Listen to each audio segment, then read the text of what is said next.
go. I want to fall on my face, so I am going to read something real quick to kick off the podcast, and then we'll get going. Great. Awesome, thank you. So welcome to the first edition of the Peace and Love podcast. We live in very weird times, polarizing times. My intention with this podcast is to have a dialogue with people to help them understand each other. I'm very fortunate to have congressional candidate Dan David as my first guest. Dan is running for United States Congress in the newly created 4th Congressional District. As some of you might know, I've been trying to get people to pay attention to what's going on in my school district. Dan is one of those people. The reason I want people to pay attention is because there will be a very important election in next May, and the stuff going on could potentially negatively impact kids' education in our district. We need people who aren't going to treat the school board as a political stepping stone or use it to raise campaign dollars. We need good people. So with that, Dan David, who are you? What are you about? Well, as you said, I'm a congressional candidate in the 4th Congressional District, Montgomery County. I'm a Republican candidate, fiscally conservative, or socially in the middle. And my background, I grew up in Flint, Michigan. When I was 22 years old, I left Flint. My heart's not left Flint. I still have family there. I still empathize with that community. I go back every single year. I think it's terrible, the issues that we're going through with water there. People, when they meet me now and I tell them I'm from Flint, they say, "Don't drink the water." I don't think it's funny. Yeah, actually. Yeah, no, I understand they're trying to break the ice. Yeah. But I see the effects of it. Yep. And I don't find it humorous at all. And I think people around here are now finding it less humorous. Yeah. Now that we have a water problem here. So after I've left Flint, I matriculated to Montgomery County. I've worked all over the world from Montgomery County with my financial research firm, Geo Investing. We're known for exposing fraud from foreign markets perpetrated on U.S. investors. As a private citizen, I lobbied Congress to effect some change because it's not illegal for some foreign countries to perpetrate fraud on the United States. And as a bipartisan issue, I was ignored by Congress. And what I found when I was talking to my congressional leaders, they were very hyper-local. And they didn't really understand global finance or how a global economy works. And I understand that even at a federal level, all politics are local. Yep. But especially on a federal level in this global economy, all local politics are also global. And if we don't understand how that works, global finance, along with terrorism, they're very related, along with military encroachment from China and Russia and countries like this, then the next 10 years, I wouldn't expect to be as good as the last. So you seem like a really smart dude. I'm glad I seem like it. Can I tell you a little bit about what's going on? Sure. With my school board? So, YouTube, like I've gone down rabbit holes watching YouTube videos, and someone sent me a YouTube video. I've never gone to a school board meeting. So somebody, or morethanthecurve.com published this video from our school board. So I start watching the school board meetings, right? And I see people like shaking and crying because of the way our school board is treating parents. Yeah. Right? And it's all around this responsible contracting ordinance. I'm not going to spend a lot of time going down that rabbit hole, right? Because your time is limited, and I really want us to have a dialogue about more important issues. But I'd like to state for the record that I have a dude that's running for Congress at my kitchen table willing to hear from me about a local issue, and I really appreciate you doing that. Well, I appreciate the invite. You're a constituent, and I'm supposed to come down to sit at your kitchen table and talk to you. That's the way it works. Yeah. If my congressional leaders and senators would have come to my kitchen table and talked to me, they could have possibly helped me expose $15 billion worth of fraud. Yep. But I had to do that as a private citizen, Yep. and that fraud continues to this day.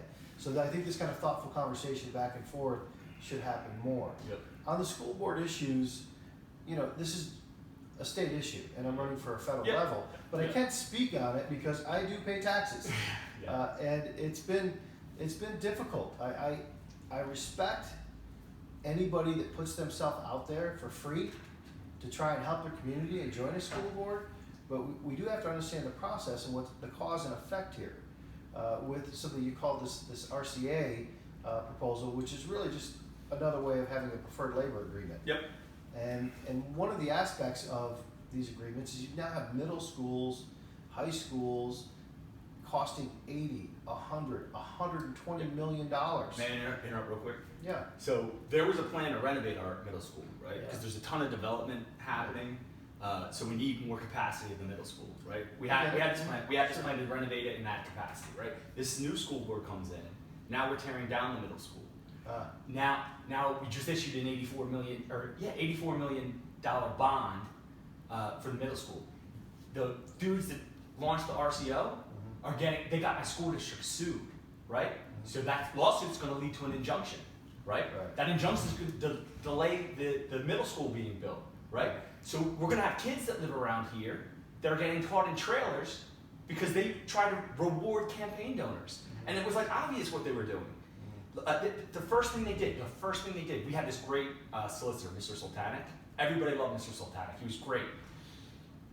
The first thing they did is they fired Mr. Sultanic and hired a dude that doesn't live in the district and gave him $2,500. Right. Why is the dude that doesn't live in the district giving my school board candidates $2,500? And then the first thing, we have no policies on having guns on campuses in our schools. There's no policy about guns on campuses in our schools. Why didn't you address that first? Right. It's not pay to play? Yeah, it is pay to play. Well, and now I have a guy who's running for Congress is at my kitchen table, yeah. right? Because those people wouldn't listen to me when I went to their school board meetings. Those people wouldn't listen. You see, I told you how this was going to go. I told you I was crazy, and you didn't believe me. And now you're seeing how crazy I am, right? Well, yes, I am. Have a conversation. Relax a little bit. This will go better. I am completely. I know you are. I'm I know you are. I love you. Look, what you just talked about optically, no, that doesn't look good. Taking a job as a solicitor and then making donations, I think better judgment could have been used there. Me too. I'm really talking about. Hashtag me too. I'm really talking about, yes, this is prescient in your life here in your district, and I'm here at your kitchen table talking to you. This happens all over the state. And the cause and effect here is that we're not being thoughtful about expenses. And education's very important, and we are going to need new schools. I'm not against any of that. Yep, immediately. But if we're not thoughtful about expenses, we have people who retire, and 10 years after they retire, their home is paid off, but they're being taxed out of their home. Preach. Right? We have people that want to age in place, and they're aging and being displaced by taxes. And we're talking about taxes that are $15,000 and $20,000 and $30,000 a year in taxes. They were probably paying 1/10 that, or 1/20th. Upper Dublin, it's right Sure. there. It's happening. I see things Right. that are going to happen in this district that people aren't paying attention to, and they Right. need to start paying attention. I'm going to do whatever I can. I'm going to use this podcast to get people talking to each other Right. and paying attention to stuff that people sometimes don't. I spent hours watching school board videos. Yeah. That's weird. So I'm gonna. Well, look, if you're asking for a no. solution, I'm not. because I'm Offer about one, though. solutions. Offer one. And I will tell you that, if we're displeased with a tax and spend policy, a tax and spend administration, and tax and spend politicians, Yep. then we should stop promoting them. I agree. We should, if they're on a school board, they should not then go to state representative. They're a state representative, it's tax and spend, they should not go to Congress. But we complain about these tax and spend politicians, and then they run for a higher office, and we vote for them because they're either a Democrat, you're a Democrat, or they're either a Republican, you're a Republican, and we really need to look at the candidates more closely. Preach. You're preaching to me, and I'm saying amen. So that's enough about my school board. I really appreciate that you did Sure. that. I mean that. It means a lot to me personally. So I'm a Republican, right? Okay? And Me too. Oh, yeah, we should have clarified that, right? Because we're not colluding together, right? Never mind. I'm not going down that rabbit hole. We're both Americans. We're both Americans. That's what people need to start talking about. I'm a Republican, and I love my gay cousins. I love my gay friends. Yeah. And when I talk about, they never want to talk. They don't like that I'm a Republican, right? they love me, I love them, but they think that because I'm a Republican, I'm against LGBTQ rights. Right. I'm not. Right. What do you think about that? Well, I am also not against LGBTQ rights. Yeah. And I support that community. I have gay members of my family too. And they're nominally fine with me being a Republican. We can have that conversation. Some of them are Republicans. They Yeah. do exist. Wait, can I pause there? Right? I found a unicorn. Okay? I found a unicorn. I found a gay Jewish Republican Trump supporter, right? Uh-huh. Whose dad did 3 tours in Vietnam. Yeah. And he's standing right there. Yeah, he works for me. I know he does, dude. I found a unicorn. Yeah. Ah! Well, back to that issue. It's about equal rights for everybody. Yep. It really is, and I take heat on both sides for this. I don't know why, because I grew up with the gay community around me, and it's some of the best experiences I've had in my life. I mean, look, I had a man in my life when I was younger. We used to call Uncle Jack. On Friday nights, he was Aunt Jackie. It's fine. Yep. It's great. The Republican community would say to me, "Well, you're condoning a lifestyle," and I say to them, "I don't condone your lifestyle or anybody else's. That's not my job. Yep. My job is to make sure that everybody has equal rights and protections under the law. Everybody has the right to succeed in this country on an equal level playing field. I don't really care what you do in your personal life that doesn't harm others." And I've gone to the LGBTQ events here as I've been running for Congress, and I'll tell you, I thought this was going to be a great experience because I care about the community so much. It's not been a great experience. I'm the only Republican there. And the people that I meet there are fantastic. They're very helpful. They're very pleased that I'm there. But the leadership at these events are not happy that I'm there. I'm the one Republican, there's 30 Democratic politicians there that you would think that they would want more Republicans to be there. They would want to join the party and change the narrative so that there are more of us that support the LGBTQ community. But the fact of the matter is, I'm not acknowledged, I'm barely spoken to, and Can you give me a bottle of water? and felt as though I should not be there. And I still go, and I tell the people there, look, you don't have to acknowledge me because I'm not here for your support. Yep. I know I'm not going to get it. I'm here to tell you I support you. So whether you support me or not, I'm still coming to these events because I support the community. They're Americans just like anybody else. They deserve equal rights. Yep. The one issue that really irked me Come on, you can come on the shot. It's as It's cool. Like, I didn't know how this was going to work, but it's working beautifully. As- Enjoy it. Thank you. I really appreciate. Sorry about that. Yeah. Keep going. as I asked for help in understanding some issues, I'm told that there are some federal issues that would involve gays could be fired, I'm hearing, for just being gay. Now, I wouldn't imagine that. I've been in the corporate world. I was in the corporate world for 15 years. We had, thousands of employees. That's not how we operated. You could not fire somebody for being gay. Yeah. But I'm hearing that can be the case, and I'm saying, look, I would like to change that in Congress. I would not want that to be the case. And send me some notes on that, where that's been the case and how I can help. And, some of the leaders of the gay community said, find the notes yourself. Yeah. Do your own research. I know why they're doing that. Why? Because they have power, right? They think it would be bad if guys like you and me start talking to their community Right. about issues and letting that community know that I love them, right? This is the Peace and Love podcast. You know what I mean? Well, Everybody listen, tells me how corny it I is. just want to get educated. Yeah, I got it. I want more information so that I can Do help. it. Do it. And if anybody's watching this and you're part of the gay community and you have some information that you can send me, I promise you I will read it, I will be thoughtful about it, and I will support your community in the best way I can. Okay. Thank you for that. Yeah. Next topic. Yeah.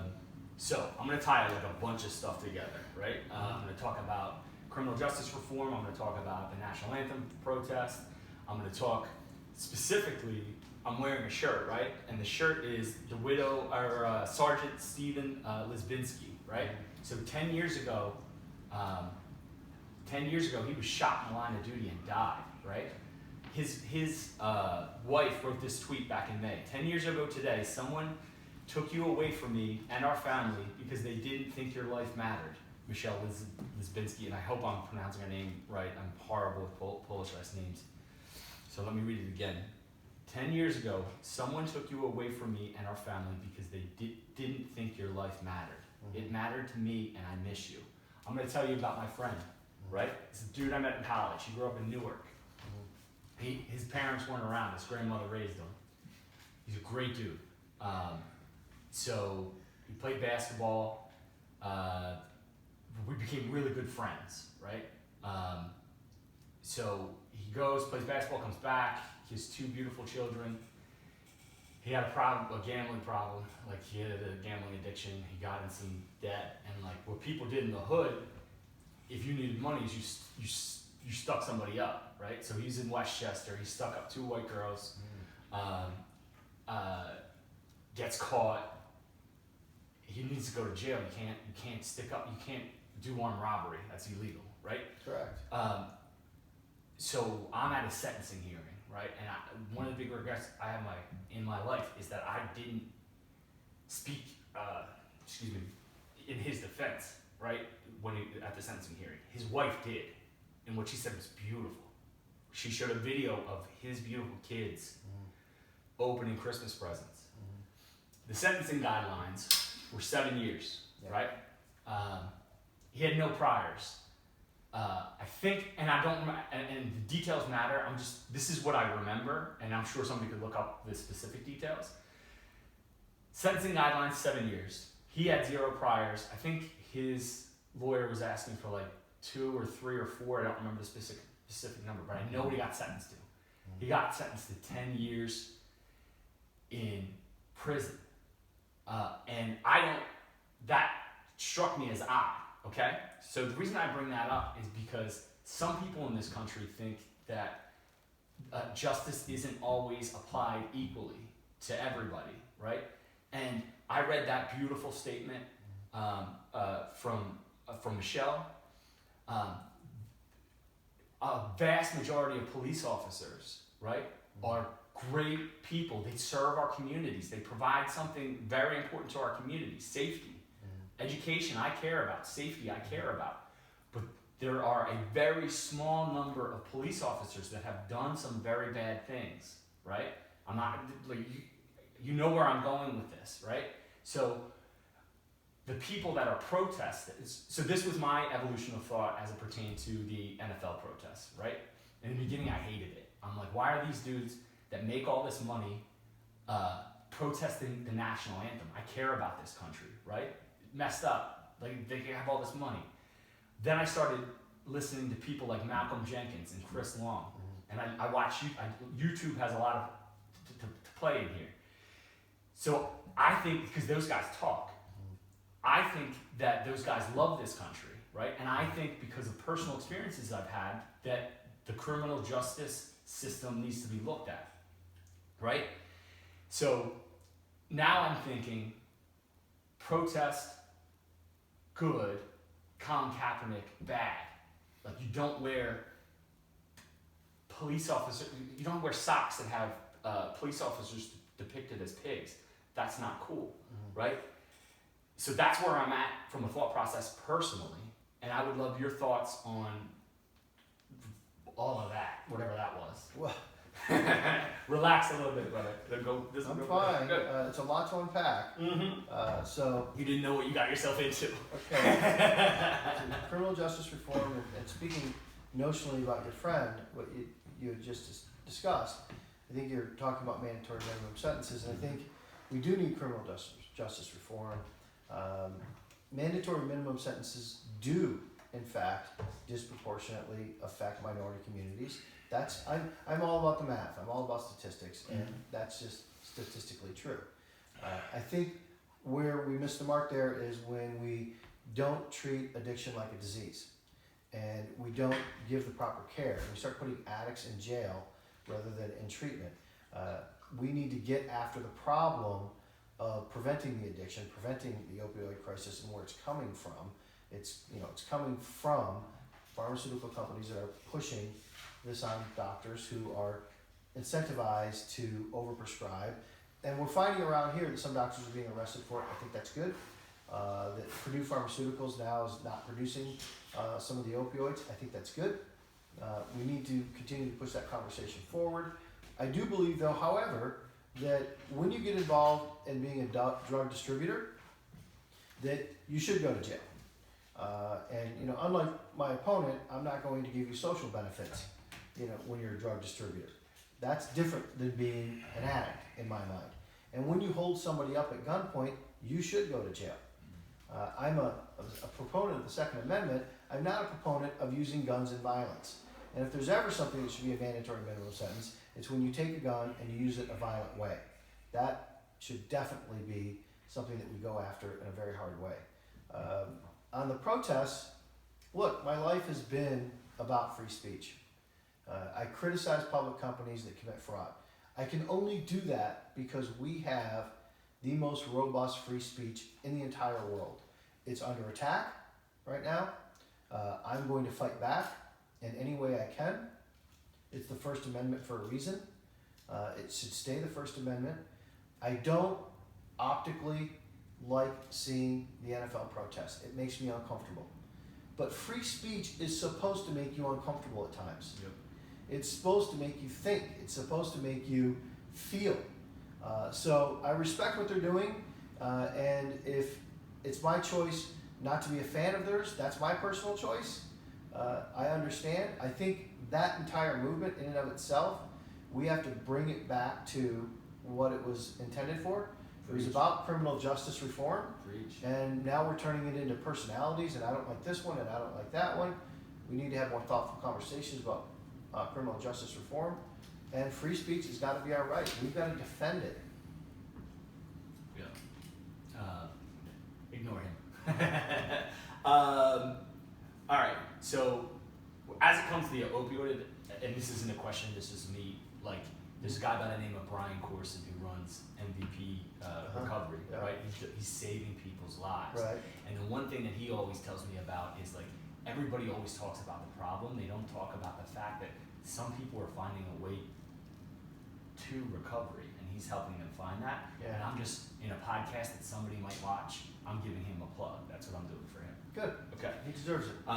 So we talked about drugs. I reached out to your campaign to see if I could get you to smoke weed on my podcast because of the whole Elon Musk thing, and they told me that was.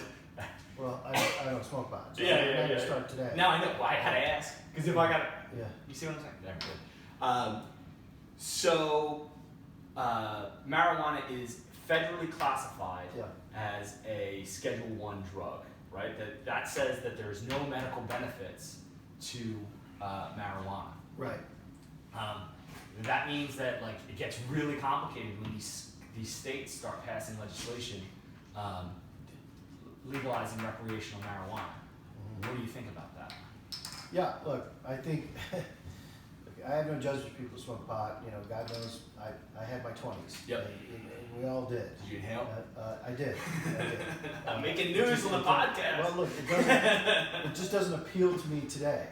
Yeah. And I understand it. You know, people have their escapes with alcohol and other things. I don't think it's necessarily good for you. That's my view. I think medicinally, when you're under the care of a doctor, it's been incredibly effective. Yeah. And it makes me cynical about why we haven't used it sooner as cannabis, as an ointment, or as a treatment, and things of this nature. And I think we haven't used it sooner because it's not as addictive as opioids. Yep. Now, cannabis does not handle severe pain very well. Yep. It does handle chronic pain very well. Yep. And I've seen many lives affected in a positive way with people with MS and other issues, that older people who really had a stigma about using cannabis, and it's affected their lives and been very good for them. And we should broaden that medically. Yep. As far as where we are at the federal government, this is a very tough situation because we have states now that have approved it recreationally. But banks are in a position where if they're doing business in that state with these recreational companies, they can be charged with money laundering. Yeah. And it's a real conundrum for them. So, like, what specifically could you do, or could Congress do to fix the problem? Like, or is it not even Congress? Is it the Department of Justice that needs to reclassify it? Like, walk me through that. Yeah, I mean, I think that Congress and the DOJ and the DEA, it's a Schedule I drug. I Yeah. mean, that's always been ridiculous in my mind. Yep. To put it up there with heroin and morphine and things of this nature. Yep. It is not on that level. Yep. Again, I don't know that there's that social benefit to recreational use. We have an opportunity now to look at Colorado, to look at Oregon, to look at Washington, and see the revenue that they're taking in from the recreational use, and then ask about whatever social detriment that they're facing, if any, Yep. and have a national discussion about it. We, for the first time, have data from one of our own states. We're not taking it from another country, and I think we should examine that data, talk to the politicians in Colorado, because I know the governor of Colorado was adamantly against it. Yep. And I'd like to know where he stands today. Yeah. And I'd like to see the data on where it is. Yep. But I really, in looking at it, I don't know that it's any worse for us than alcohol. I mean, alcohol is a killer. Yep. And it's socially acceptable, but there are a lot of people that are dying of alcoholism or comorbidities that are related to alcoholism. And, we should look at that. Cool. Please do that when you get elected. Okay, we'll do. I'm trying to think what else I had. This is my first time doing a podcast, so. No, you're kidding me. Yeah, it really is. Can you tell? No. Wow. So I was a little bit nervous, right? I came up with this idea Wednesday, and then Sunday, Yeah. I had a candidate for Congress at my kitchen table, Right. talking to me about issues like race and drugs and addiction. And, so I think is there anything else you wanted to talk about? Well, look, I just, I want to talk about the fact that, we should really be looking at candidates individually. And if, we can't get on one side of an issue and say that if you don't agree with me, you're wrong and you're bad. Yep. We've got to be able to have that civil discourse. And what I'm running up against right now in a lot of different cases is, look, you've got a lot of things working against you. You're a Republican, you're a man, you look white, even though I technically am a minority, but Okay. I What's your pass for background? white. I'm Assyrian. Oh, okay. I actually speak Aramaic. Oh, nice. It's the language- I learned something. I like learning things. It's the language Christ spoke. Yeah. My father came here in the 60s fleeing religious persecution Wow. for being Christian from the Middle East. Oh, no. And my mother is a daughter of the American Revolution. We are an American nuclear family. What can I Dude, tell that's you? crazy. Yeah. That's crazy. That's awesome. Yeah. So I like talking to people who have different backgrounds. Well, talk to any American. We all have different backgrounds, Yeah. and our diversity is what makes us great in a lot of different ways. And we talk about immigration. When you really boil down to immigration and border security, we all agree. Yeah. Democrats agree with Republicans. Republicans agree with Democrats. I can sit here and read statements from you, from Senator Hillary Clinton, from Chuck Schumer, the minority speaker in the Senate, Dianne Feinstein, who've all said very hard-hitting things about illegal immigration. Yep. And don't call them undocumented workers. They're illegal immigrants, and they're hurting our healthcare system, and we need stronger borders. And I'm like, what's changed? Is it the election of 2016? Is the rhetoric that comes out of the White House that is difficult for us all to hear at times? Yeah. I think one of the mistakes that our president possibly makes is kind of pretending that the wall was his idea. We've had a wall for 20 years. Yeah. And Barack Obama was building a wall. Yep. George H.W. Bush was building a wall. Yeah. Clinton started the wall. Ask the people in San Diego if they want the wall to come down Yeah. because they're right on the border. They don't. We can have humane border security. We should not be separating children. We all agree on that. Yeah. But we do have to have some sense of security. When you talk about the opioid crisis, people go from opioids to heroin. Now, 10, 15 years ago, cocaine was the rage. We don't see as much of that as we do heroin now. Do you know why? The drug cartels are very smart criminal enterprises. They've switched their product mix to heroin 10 years ago because they knew we were getting addicted to opioids. Yeah. But we're not going after that, even though 90% of our heroin comes across our southern border. That matters. Yeah. What you said resonates with me. I have a neighbor who lives right over there, great dude. Yeah. Like his family's like my family. Like we're all one big happy family. Right. And he tells me he's a lifelong Republican, Uh-huh. and he tells me I am not going to vote for a Republican. I don't care who they are. I don't care what they stand for, because I hate the president so much, right? I'm like, I'm crazy. I think I could perhaps have this Mr. Dan David guy come to your house and talk to you about anything. He's coming to my house. He's sitting at my kitchen table. Well, look, I go to Democratic events. Yeah. I have town halls every week. I've had 7. I've got 3 coming up in the next week. I've got Conshohocken, Springfield, and Skip Back. And I specifically go to Democrat doors and independent doors and say, come out and talk to me in an open forum that is recorded. Nobody else in the area is doing that. Not Republican or Democrat is doing that, are willing to take questions from anybody recorded and played live.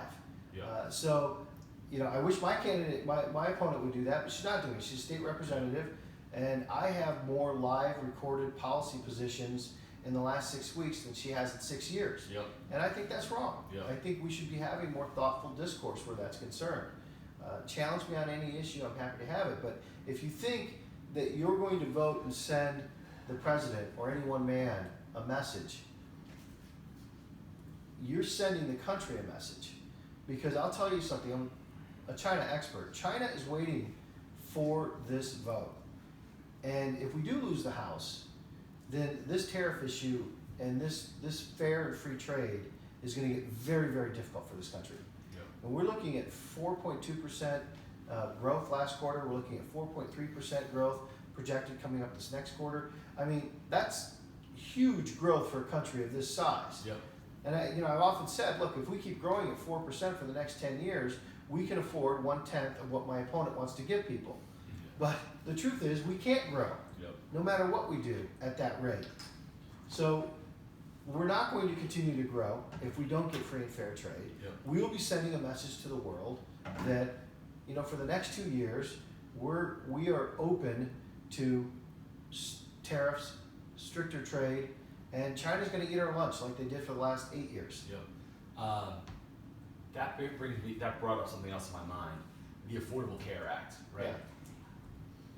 I had a debate with a friend who is a borough councilman up in the Bronx by the name of Navarro Lopez, right? He posted something on Facebook that said something to the effect that Republicans don't want health care for people. And I went back at him, I'm like, I want health care for everybody. Like my problem with the Affordable Care Act isn't that that I don't want health care for people. My problem with the Affordable Care Act is it was initiated in the federal government. Like, this should be a state's issue in my personal opinion, right? What Massachusetts did, right? I think that's the right way to do healthcare. You mean Mitt Romney? Yeah, Mitt Romney. Yeah.